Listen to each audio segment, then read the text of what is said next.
পৃথিবীর সর্বপ্রথম সম্পর্কের নাম স্বামী স্ত্রী। এবার আপনারা বলেন, পৃথিবীর সর্বপ্রথম মানবের নাম কি? হযরত। ওনার সাথে আরেকজন এসেছেন হযরত। এই দুইজন ছাড়া আর কেউ ছিল? এবার বলেন, ওনাদের দুইজনের সম্পর্ক কি? জোরে বলেন।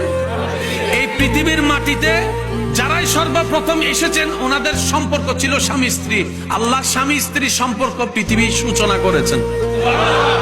এবার যারা স্বামী স্ত্রী আছেন, আপনাদের কাছে আমি শ্রদ্ধা ভালোবাসার সাথে অনুরোধ করব, আপনার রব যে সম্পর্ক দিয়ে পৃথিবীর সূচনা করেছেন, এবার আপনি ভেবে দেখেন এই স্বামী স্ত্রী সম্পর্ক কত সম্মানের, কত দামি, কত মূল্যবান। সুবহানাল্লাহ। এই সম্পর্কের শুরু হয়েছে জান্নাতে, জান্নাত থেকে আবার সেই সম্পর্ক গিয়ে পৌঁছাবে জান্নাতে। জান্নাতে বাই বাই না থাকতে পারে, কিন্তু স্বামী স্ত্রী থাকবে। আমি অনুরোধ করব, এক ছাদের নিচে থাকলে অনেক কিছু হয়, সবার মন মেজাজ সবসময় একরকম থাকে না। তো আওয়াজ দেন, ঠিক কিনা? সবাই যে সবসময় সবকিছু বুঝবে এমন কোনো কথা নাই।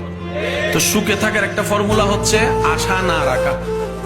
কারো থেকে আশা নাই, কারো থেকে আশা রাখবেও না। পাইলে আলহামদুলিল্লাহ, না পাইলে আলহামদুলিল্লাহ। আপনি সুখী থাকতে শুরু করে যাবেন। বলেন সুবহানাল্লাহ।